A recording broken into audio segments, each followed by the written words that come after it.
मेरो यो खुट्टाहरू दुख्थ्यो नि, अनि यो खाएको बादमा चाहिँ मलाई त्यस्तो अनुभव भएको छैन अहिलेसम्म।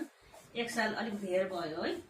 अनि हजुरहरूले पनि त जसको खुट्टाहरू कमजोरी छ हजुरले लिनु सक्नुभयो भने चाहिँ राम्रो हो शरीरको लागि। अब यसमा चाहिँ अब म यहाँ हाम्रो आमा पछाडि आमा बोजू भन्छु, बोजूको धनी भएकोले गर्दा उहाँबाट यो चाहिँ लिँदैछु म। अहिले यो ठुलो लगेको छु अस्ति नै, अब आधा उधी सिद्धिएको छ, अब फेरि लिन पर्छ।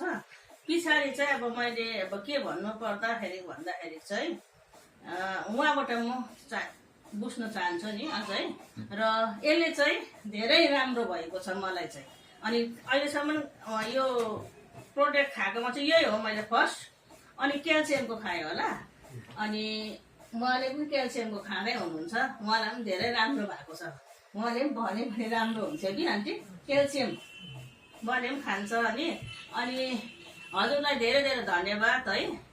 आज धेरै कुरो बुझ्ने मौका पाएँ र अब आउँदो दिनहरूमा अझै हाम्रो आन्टीबाट म अझै बुझ्नु चाहन्छु।